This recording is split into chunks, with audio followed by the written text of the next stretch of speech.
Acho que um dos grandes problemas que a gente vê é a parte de orçamento, né? Sim. Quem não tem conhecimento sobre obras, de repente receber um orçamento, talvez possa... a pessoa pode não entender bem o que está ali ou criar uma expectativa além daquilo que tá sendo previsto, né? Sim. Então, eu acho que isso é um desafio, né? Para quem está buscando, né? Tanto para quem está buscando um profissional ler um orçamento e entender, como também para quem está elaborando, né?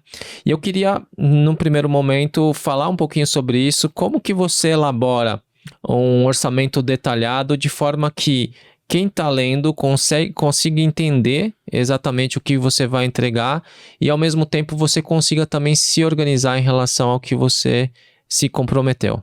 Legal. Mário, olha, acho que assim, o calcanhar de Aquiles aí, de todas as obras, na verdade, seja ela corporativa ou obra própria, né, residencial, que a gente fala, é a questão de projetos. Quando você tem uma obra completa de projetos, isso facilita muito na elaboração de orçamentos. Por quê? Nos projetos, sendo ele estrutural, elétrica, hidráulica, projetos de acabamento, revestimentos, instalações, enfim, você tem ali as memórias de definições de tudo que vai ser feito, né? Tudo que vai ser empregado ali na obra. Então, com base nos projetos que são feitos, elaborados os orçamentos. Então, assim, quando um cliente chega até nós, muitas vezes ele não tem isso bem definido. E aí a nossa orientação é justamente essa, é que se defina e faça todos os projetos possíveis, porque isso vai diminuir muito as dúvidas do orçamento, né? Então, assim, quando você tem esse pacote de projetos feitos, é muito simples, é a receita do bolo que a gente fala. A gente vai seguir o que está ali definido no projeto e aí sim você chega numa conclusão de orçamento, né?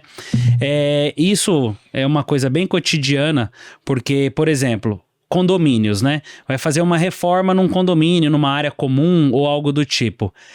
Cada prestador de serviço que chega ali, ou seja, cada construtora que chega propondo a reforma ali do condomínio, ela vai propor um tipo de intervenção. Se o condomínio, o síndico, não estiver estabelecido o que de fato ele vai fazer, cada um vai ter um preço. E aí o síndico fica maluco, porque ele não sabe qual empresa definir. Tem empresa que vai estar um custo mais barato, mas na verdade ela não está contemplando tudo que a outra está contemplando. E o pior, não deixa claro isso no orçamento. Exato. E aí, assim, tem empresas que vêm com uma planilha monstruosa a apresentar para o cliente, que o cliente não tem a familiaridade com aquela planilha. Então, são muitos números, muitos itens. Então, o que a gente define, né? Estabelecer um projeto onde o cliente consiga visualizar esse projeto, entender esse projeto, né? Seja ele um projeto 3D, que fica mais fácil para o cliente entender. E baseado nesse projeto, aí sim a gente elabora o orçamento, que é para o cliente entender o que de fato está sendo orçado. E isso se dá para obras corporativas, obras residenciais, apartamento, enfim, todas as obras. Então, assim, calcanhar de Aquiles de todas as obras, projetos. Quanto maior o número de projetos detalhados, mais fácil vai ser a questão da elaboração dos orçamentos. E aí é um ponto importante, porque às vezes você pega uma pessoa ali que é uma pessoa física, né? Ela não tem um projeto. Geralmente uma pessoa física não tem um projeto, ela tem uma ideia. Ela, putz, eu preciso fazer isso, gostaria de fazer assim, mas ela de fato não tem um projeto. Quando a gente está falando de uma empresa, é muito provável que ela já tenha um projeto, isso facilita demais. Mas eu acredito que também tenha situações de empresas que não tem um projeto, né? Não tem, só sabe o que quer fazer, mas não está desenhado, não está escrito. Agora, se tratando de uma pessoa física, né? O que eu estou entendendo é o seguinte, não adianta a gente falar um valor sem saber exatamente o que a pessoa quer. E aí que entra uma entrevista, que eu diria, né? Você vai até o local, você conversa por telefone, por uma videochamada, e você, peraí, o que você quer? Você vai querer isso? Isso daqui você não vai querer? Isso aqui, ó, não seria importante você já aproveitar que você está mexendo com essa reforma e já incluir essa outra etapa? Ou de repente, você entender qual que é as coisas, o que a pessoa está planejando para o futuro? De repente, o que ela tem de capacidade financeira, ela é até ali, até a página 2. Mas ela quer fazer a página 3 e a página 4.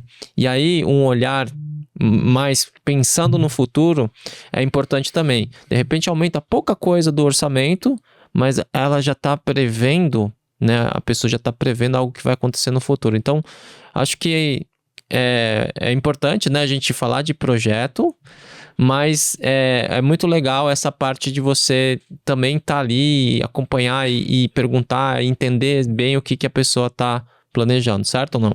Com certeza, Mário. Eu acho que assim, o grande diferencial hoje da GPA Construções é exatamente isso.